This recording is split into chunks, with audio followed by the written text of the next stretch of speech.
नमस्कार, मैं संतोष कुमार द्विवेदी आप सभी भक्तजनों के सामने प्रसंग के अंतर्गत भक्ति में वातावरण में आज रघुकुल की एक कहानी लेकर प्रस्तुत हूँ। राजा दिलीप की। बहुत पहले की बात है, एक राजा राज्य करते थे और काफी प्रसिद्ध राजा थे जिनका नाम था दिलीप। जी हाँ, दिलीप राजा काफी वर्षों तक राज करते हुए बीत गए, लेकिन उनके कोई भी संतान नहीं हुआ। राजा दिलीप और उनकी रानी सुलक्षणा दोनों इस बात से बड़े दुखी थे। राजा दिलीप ने कई प्रकार के जतन किए कि हमारे संतान हो जाए, किंतु उनके कोई भी संतान नहीं हो रहा था। तब राजा दिलीप और उनकी रानी सुलक्षणा दोनों मिल करके और गुरु वशिष्ठ के पास पहुंचे और बोले, गुरुवर, मैंने सारे जतन कर लिए, लेकिन हमारे कोई संतान नहीं है। आप ही कृपा करके कोई उपाय बताइए। गुरुदेव ने ध्यान लगाया और बोले, हे राजन, तुम्हारे संतान इसलिए नहीं है कि तुमने अपने जीवन में काम तो बहुत अच्छे किए हैं, लेकिन एक तुमसे पाप हुआ है, इस वजह से तुम्हारे कोई संतान नहीं है। हालांकि तुम्हें उस पाप के बारे में बताया भी गया था, लेकिन तुमने ध्यान नहीं दिया, इसीलिए तुम्हारे कोई संतान नहीं है।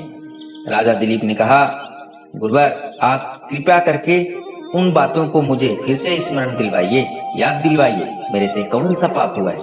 तब गुरु वशिष्ठ बोलते हैं, राजन, तुम देवताओं की सहायता करके एक बार वापस आ रहे थे मृत्यु लोक में, तब वहां पर एक धेनु नाम की गाय थी।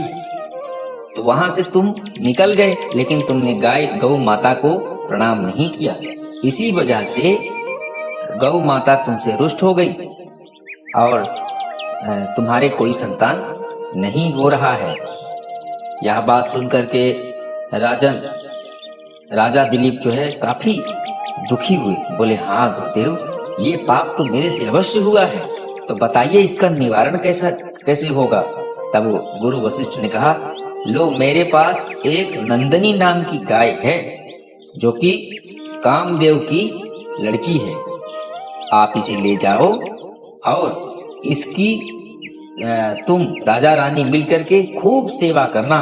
जिस दिन ये तुमसे प्रसन्न हो जाएगी, उसी दिन तुम्हारे घर में पुत्र की प्राप्ति होगी। जी हाँ, यह सोचकर गुरु वशिष्ठ ने राजा दिलीप को वह गाय दे दी, नंदिनी नाम की।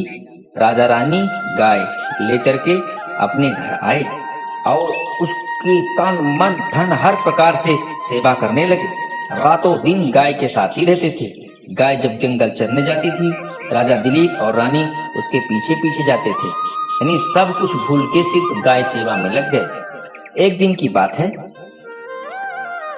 कि गाय सेवा भी करते थे और शाम में गाय का दूध भी पीते थे। एक दिन की बात है कि राजा दिलीप जंगल में अकेले ही गाय के साथ गए थे। अचानक गाय पर एक शेर ने हमला किया और गाय को पकड़ लिया। राजा दिलीप के पास उस समय कोई भी हथियार नहीं था, तो राजा दिलीप ने शेर से आग्रह किया, निवेदन किया, हे जंगल के राजा, तुम इस गाय को छोड़ दे। ये गाय हमारे गुरुवर की है और हम इसे बहुत चाहते हैं, तुम इसे छोड़ दो। बेशक इसके बदले में तुम मुझे खा लो, अपने भोजन का आहार तुम मुझे बनाओ, किंतु इस गाय को छोड़ दो। इस प्रकार का आग्रह जो है करने लगे। तो शेर ने कहा, ठीक है, यदि तुम्हारी यही इच्छा है, तुम भोजन के लिए हमारे सामने प्रस्तुत हो जाओ, हम गाय को छोड़ देते हैं। राजा दिलीप सब कुछ भूल करके और शेर के सामने अपने आप को डाल दिया।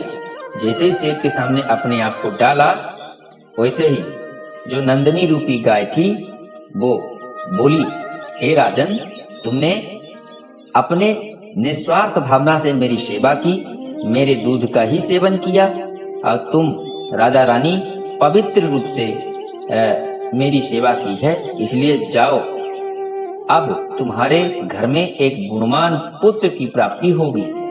ये मेरी ही माया थी। मैं आपकी परीक्षा ले रही थी, आप मेरी परीक्षा में सफल हुए। यह कह करके गाय नंदिनी वहां से अदृश्य हो जाती है, अंतर्ध्यान हो जाती है, और शेर भी अंतर्ध्यान हो जाते हैं। राजा दिलीप घर आते हैं और कुछ दिन बाद उनके घर में एक बहुत ही बुद्धिमान गुणवान पुत्र की प्राप्ति होती है, जिनका नाम होता है रघु। जी हाँ, वहीं से रघुकुल की परंपरा प्रारंभ हुई है।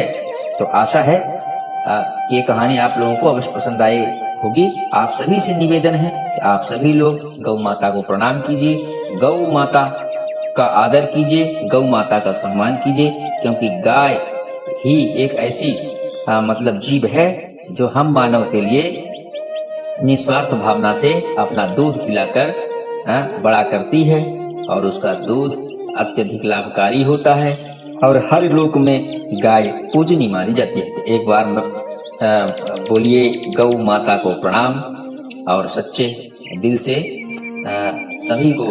सभी देवी देवताओं को प्रणाम करते हुए आज का सत्संग मैं यहीं पर समाप्त करता हूँ। आशा है कि आप सभी लोगों को यह कहानी अवश्य अच्छी लगी होगी। तो बोलिए सच्चिदानंद भगवान की जय, बोलो राजा रामचंद्र की जय, सब देवी देवताओं की जय।